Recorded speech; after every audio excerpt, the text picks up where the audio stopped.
Good evening. This is All India Radio. I am Naresh Mago and with me is Abhineet Shukla with the evening news.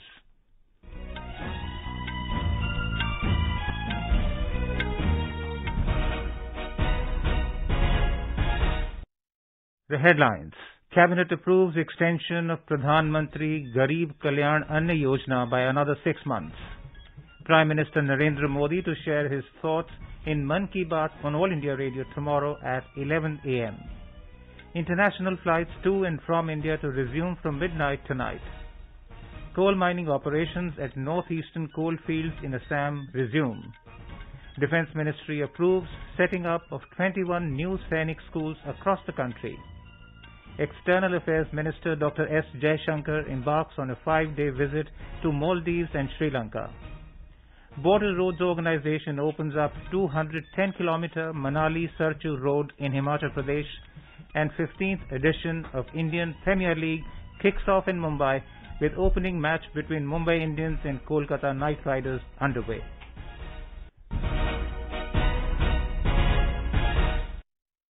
As we begin the bulletin, we appeal to our listeners to stay safe from COVID-19 by following these 4 simple steps. Get fully vaccinated. Wear a face mask, maintain 2 gaz ki doori for social distancing, and focus on hand and face hygiene. And now the news in detail. The government has decided to continue the Pradhan Mantri Garib Kalyan Anna Yojana PMGKAY by another 6 months till September 2022.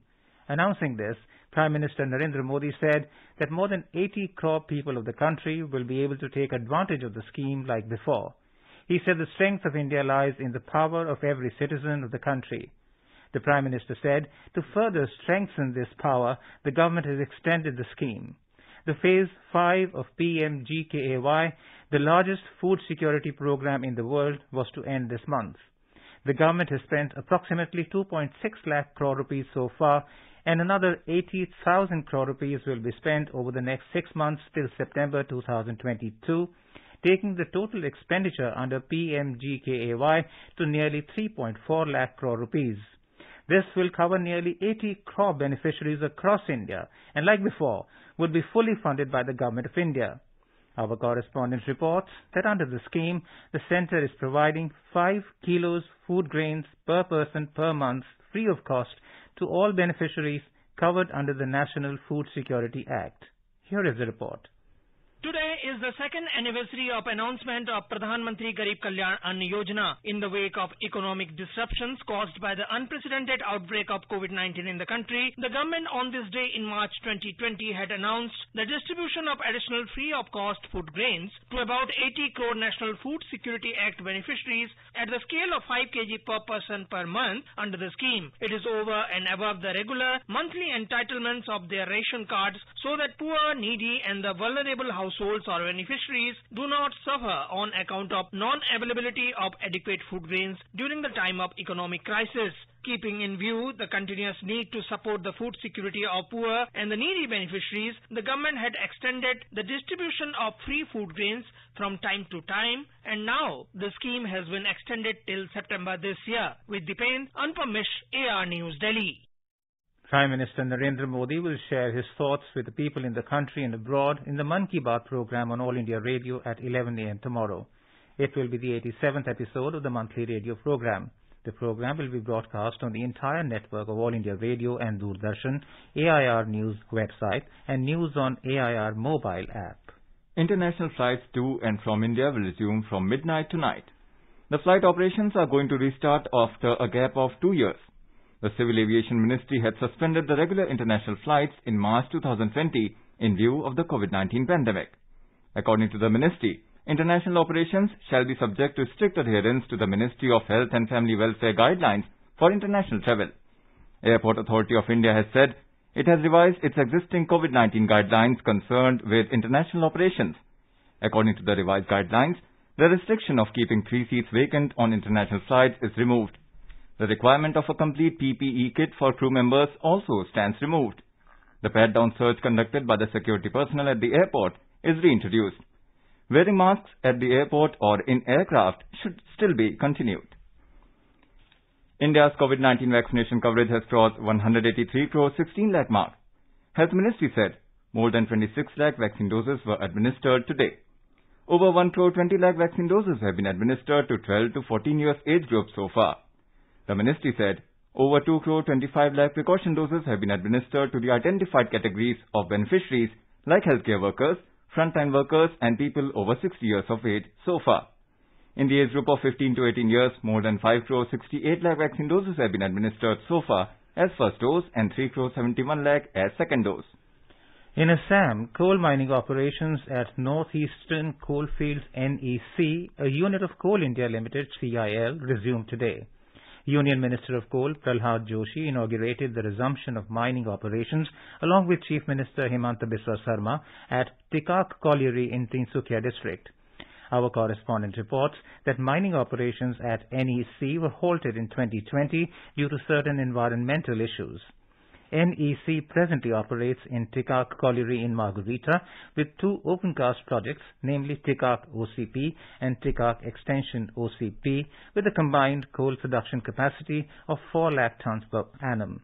NEC will also start producing coal from its Tirap OCP from the coming fiscal year with a target to produce 10 lakh tons of coal per annum. The Defence Ministry has approved setting up of 21 new Sainik schools in partnership with NGOs, private schools and state governments. These schools will be set up in the initial round of the government's initiative of setting up 100 new Sainik schools across the country in partnership mode. They will be distinct from the existing Sainik schools. These new Sainik schools, besides their affiliation to the respective education boards, will function under the aegis of Sainik School Society and will follow the rules and regulations for new Sainik schools in partnership mode prescribed by the Society. The objectives behind setting up 100 new Sainik schools is to provide quality education to the students in tune with the national education policy and give them better career opportunities, including joining the armed forces. In another major breakthrough of opening up of passes in the northwestern border areas, the Border Roads Organization BRO today opened up the 210-kilometer-long Manali-Sarchu Road on NH1D in Himachal Pradesh. This achievement comes a day after the BRO opened the Zojila Pass for civilian traffic on the Srinagar-Kargil-Leh Road on NH1. Opening the Manali-Sarchu Road establishes the vital connect to Lahaul district in Himachal Pradesh, which further leads to Leh in Ladakh. The pass and the road generally opened in the last week of April, but with the successful movement of a road convoy today, the BRO has opened the pass almost a month in advance, which is a record in itself. During the winters, the road normally remains closed for over 160 to 180 days in a year, but this time Project Deepak of BRO has opened the road in 117 days as the last convoy had moved on 29th of November last year. The early opening is more creditable due to the fact that this year, the region witnessed an exponential increase in snowfall as compared to the last year. External Affairs Minister Dr. S. Jaishankar embarked on a 5-day official visit to Maldives and Sri Lanka today, following the invitations from his counterparts from these two countries.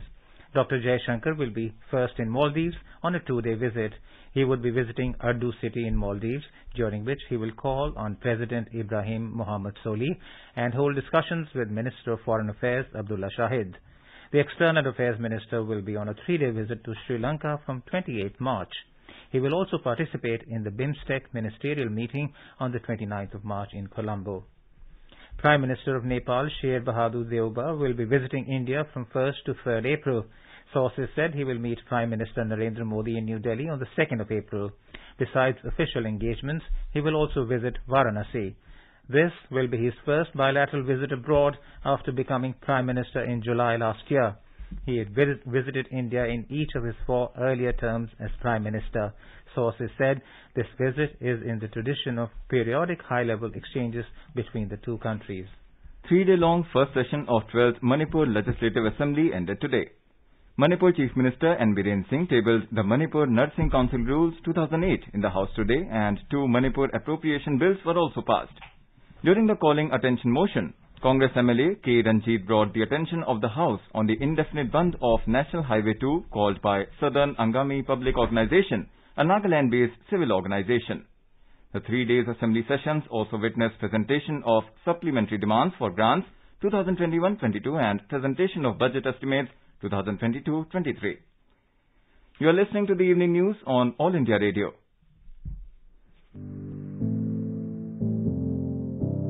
क्या आप competitive exam की तैयारी कर रहे हैं? All India radio के नए programme अभ्यास में हमारे विशेषज्ञ आपके सवालों का देंगे जवाब। शनिवार रात 9:30 बजे FM गोल्ड पर। इस बार का विषय है हिस्ट्री। आप इससे जुड़े सवाल व्हाट्सएप करें 9289094044 पर या सवाल ईमेल भी कर सकते हैं abhyas.air@gmail.com पर। इतिहास विषय पर आपके प्रश्न हमें 30 मार्च तक मिल जाने चाहिए।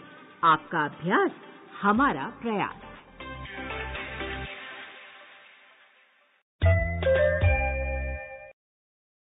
FSSAI has launched Food Safety Connect app for food business operators and consumers. Download this app from Google Play Store and easily apply for FSSAI registration.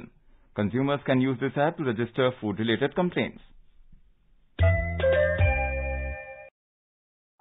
अपने बिजनेस को बढ़ाने के लिए लीजिए आकाशवाणी का सहयोग और दीजिए उसे बुलंदियों के पंख। आपका बिजनेस लोकल है या राष्ट्रीय, आकाशवाणी देती है उपभोक्ताओं तक पहुंचने का हर विकल्प। और अब तो आप घर, दफ्तर या दुकान पर बैठे बैठे कर सकते हैं आकाशवाणी के किसी भी केंद्र के लिए विज्ञापनों की बुकिंग। आकाशवाणी के विभिन्न चैनलों पर विज्ञापन देना सुलभ और सस्ता। बुकिंग है तो संपर्क करें 8700014242 पर। 8700014242। President Ramnath Kovind reached Dehradun on a 2-day visit to Uttarakhand this afternoon. Governor of Uttarakhand, Lieutenant General Retired Gurmeet Singh, and Chief Minister Pushkar Singh Dhami have welcomed President Ramnath Kovind on his arrival at airport in Dehradun.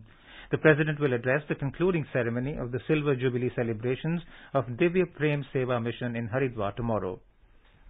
Union Home Minister Amit Shah today said that Congress has started dreaming during the election time, but Gujarat is a BJP bastion and will remain so. Mr. Shah said this while addressing a gathering at the launch of Cancer Awareness Campaign at Kalol in Gandhinagar today. He said the massive victory of the BJP in 4 states shows people's faith in Prime Minister Narendra Modi's leadership and the projects undertaken by him to make India safe, prosperous and powerful. Mr. Shah lauded the joint efforts of the BJP government and the party workers in the state in dealing with the COVID-19 crisis. The Home Minister was on a day's visit to his home state. He laid the foundation stone for projects worth 22 crore rupees in 34 villages in his Gandhinagar Lok Sabha constituency in the afternoon. Later, the minister also laid foundation stone for various developmental projects and dedicated projects of Ahmedabad Municipal Corporation worth 307 crore rupees. Earlier, Mr. Shah inaugurated Gujarat's first Audiology Speech Language Pathology College at Sola Civil Hospital in Ahmedabad. Information and Broadcasting Minister Anurag Thakur today reached Dubai to participate in Media and Entertainment Fortnight at India Pavilion in Dubai Expo 2020. Mr. Thakur visited the iconic India Pavilion where Media and Entertainment Week has been going on that showcases India to the world. Mr. Thakur also visited MIB Corner at the ministerial floor at India Pavilion. He interacted with India's Consul General in Dubai, Aman Puri, and film director Shekhar Kapoor at the pavilion. Mr. Thakur also met and greeted enthusiastic Indian visitors at the India Pavilion. The minister took a view of the 3D miniature statue of BAPS Temple, the only Hindu temple being constructed in Abu Dhabi. He admired Ghats of Varanasi on the incredible India floor of India Pavilion. National Commission for Women NCW today organized a seminar in New Delhi on racial diversity sensitization. It was organized in collaboration with Bureau of Police Research and Development BPR&D, National Commission for Minorities NCM, and Special Police Unit for North Eastern Region SPU-NER of Delhi Police. The seminar was organized to spread awareness towards different cultures in India and to recommend strategies for strengthening mutual understanding among diverse customs. Minister of State for External Affairs and Education Rajkumar Ranjan Singh was also present on the occasion. He said such sensitization events will definitely contribute towards bringing empathy in our action towards each other.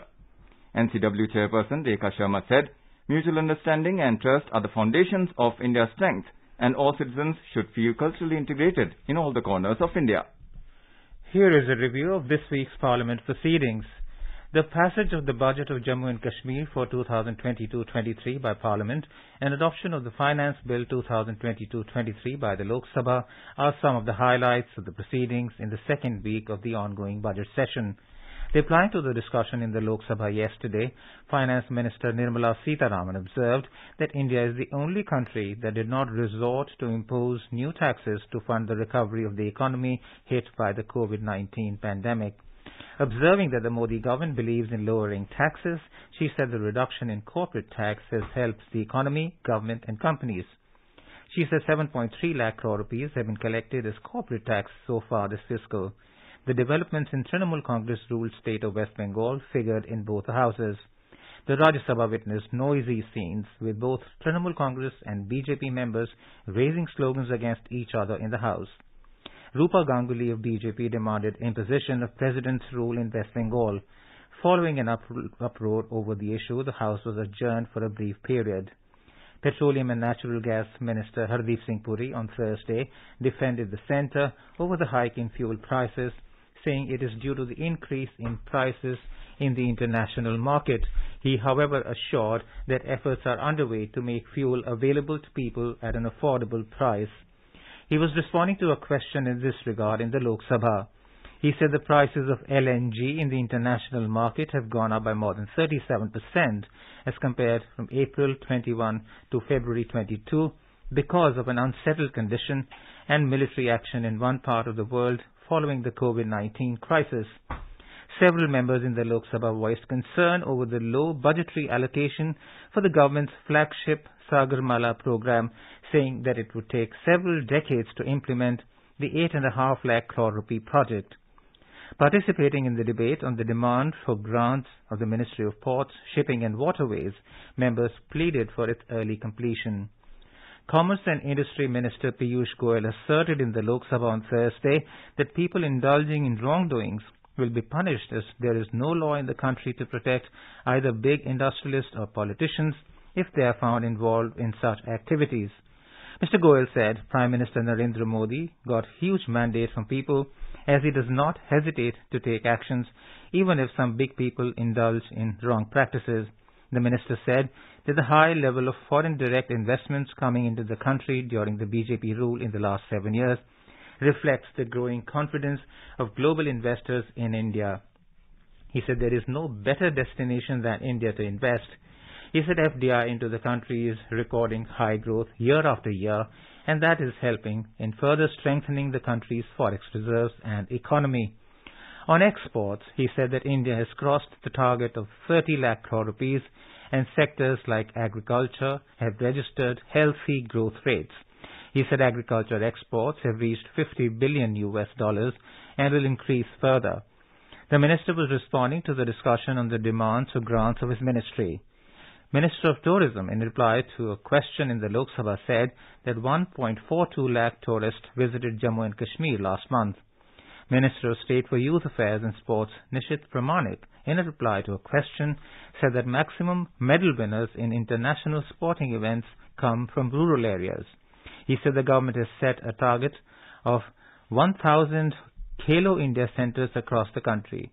In reply to questions on the conflict between Ukraine and Russia, External Affairs Minister S. Jaishankar said that there is no question of linking Ukraine issue with trade. In the post-lunch session, the House resumed discussion on the working of the Railway Ministry. Replying to the debate, Minister of Railways Ashwini Vaishnav refuted the allegations of discrimination against any state. He urged the states to work together with the Centre for the Efficient Operation of Railways. On the criticism of doing away with a separate railways budget, he said subsuming railways in the general budget has improved the efficiency of railways. Several members belonging to various parties also participated in the discussion. The Rajya Sabha on Wednesday returned the budget of the Union Territory of Jammu and Kashmir for 2022-23 fiscal to the Lok Sabha, along with the relevant appropriation bills. Responding to the discussion, Finance Minister Nirmala Sitharaman said, post-abrogation of Article 370, several unnecessary laws were removed. Responding to queries by the opposition parties, the minister said that a delegation of the Gulf Cooperation Council is in Jammu and Kashmir to look into the possibilities of investment in that state.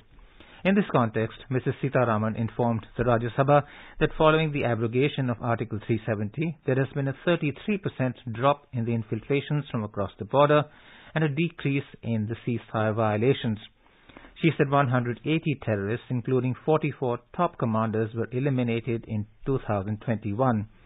She also said that the recruitment of terrorist ranks has decreased by 60%. She said post-abrogation of Article 370, a three-tier devolution has been happening in the state. The Finance Minister said that 100% COVID vaccination of all eligible people has been achieved in Jammu and Kashmir. On Wednesday, both the houses observed a brief silence in memory of the freedom fighters Bhagat Singh, Sukhdev and Rajguru on the occasion of Martyrdom Day. Speaker Om Birla said their sacrifices will be remembered by the country forever. He said every citizen of the country should devote for the welfare of the people and lawmakers should set the highest standards through their behavior and conduct. In the Rajya Sabha, Chairman M. Venkaiah Naidu said they not only freed the country from the fetters of colonialism but also envisioned a just and equitable society. He said the trio have become immortal for all times for their spirit of sacrifice and patriotism. The Lok Sabha Speaker informed the House that the resignations of the Samajwadi Party Chief Akhilesh Yadav and Senior Party Leader Muhammad Azam Khan as members of the Lok Sabha have been accepted. Civil Aviation Minister Jyotiraditya Scindia said the airline sector is on a revival mode with 3.82 lakh passengers travelling daily by airlines in the last 7 days and hoped that the total passenger traffic would rise to 40 crore by 2023-24. Replying to the discussion on demands for grants of his ministry, he said 1 lakh crore rupees of investments would be made in green and brownfield airports in the country in the next 2 to 3 years by both the Airport Authority of India and the private sector. The minister also defended the government's move to lease out airports to private entities, saying that the probability of the Airports Authority of India will increase due to this. Mr. Scindia said the government has brought about a paradigm shift and structural changes in the last 2 years and will focus on inclusion, access and affordability to increase the demand.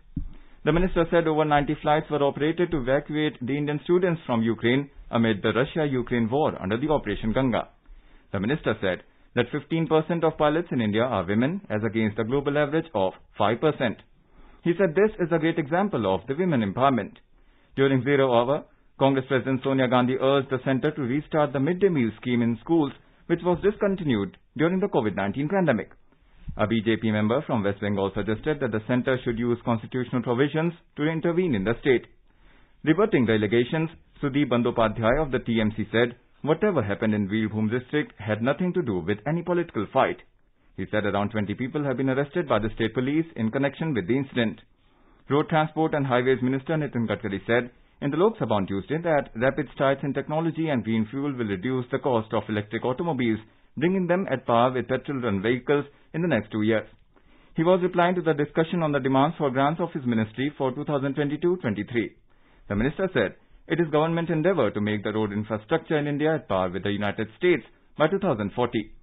Highlighting the improvement in highways connectivity and road infrastructure, Mr. Gadkari said that it now takes only 40 minutes to travel from Delhi to Meerut in Uttar Pradesh as against 4 hours earlier. He said the connectivity between Delhi and Mumbai will be improved such that the travel time is reduced to 12 hours. Gadkari said the travel time between Mumbai to Srinagar will be reduced to 20 hours before the end of this year. BJP MP from Arunachal Pradesh Tapir Gao hailed the road construction under the Modi government and said top car companies Ferrari, Porsche, Mercedes and Lamborghini are now participating in the car rallies because of good roads. He said the road network has even reached Khalapani in Uttarakhand. Several opposition members in the Lok Sabha on Monday praised the performance of the Road Transport and Highways Ministry. Participating in the discussion, they however flagged some concerns on issues such as quality of roads and their timely maintenance. They alleged the lack of transparency in the toll collections. Education Minister Dharmendra Pradhan has said in the Lok Sabha that the government will discuss with political party leaders on the issue of whether the privilege of members of parliament recommending admission of 10 students to central schools in an academic year should end. Raising the issue, Manish Tiwari of Congress said the quota for the MPs is inadequate as they receive a lot of requests for recommendations for central school admissions. The minister said central schools and Navodaya Vidyalayas were set up to cater to the needs of wards of the All India Service Officers who are transferred to different parts of the country at regular intervals and in areas where central educational institutions are located. Responding to this, the minister said the centre approves the establishment of central schools in batches every 2 to 3 years and it is wrong to say that it has not opened schools for a long time. Mr. Pradhan said that at least one central school each is located in almost all the districts across the country. Several issues of public importance were raised by the members in both the houses. That's all in Weekly Parliament Review. Showcase your talent and win exciting cash prizes and merchandise. Participate now in the Election Commission of India's National Voter Awareness Contest. Log on to voterawarenesscontest.in to participate in the poster, song, video, slogan and quiz contest. Send your entries to voter-contest@eci.gov.in before 31st March.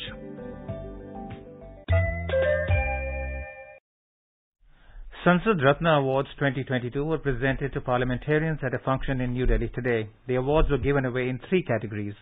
Dr. APJ Abdul Kalam Award for Lifetime Achievement for 2022 was presented to Dr. M. Veerappa Moily of Congress and former Health Minister of Tamil Nadu, Dr. H.V. Hande.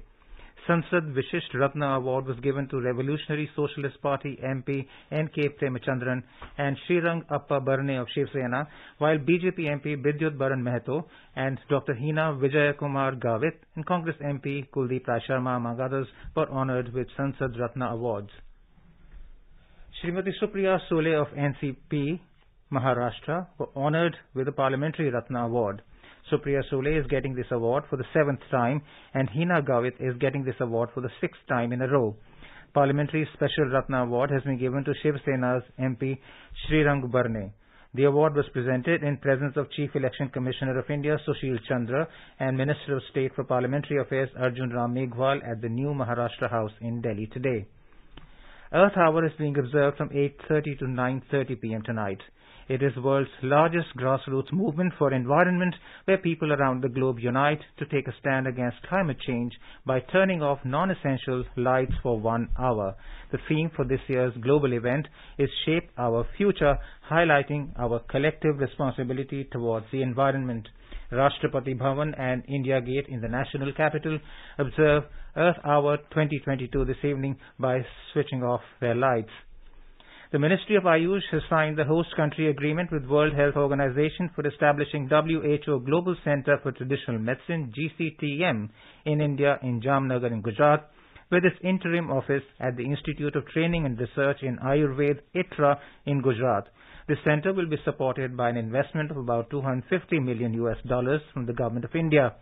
The primary objective of Global Centre is to harness the potential of traditional medicine from across the world through modern science and technology and improve the overall health of the communities world over.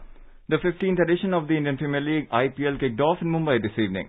The opening match between defending champions Chennai Super Kings CSK taking on Kolkata Knight Riders KKR is now underway at the Wankhede Stadium.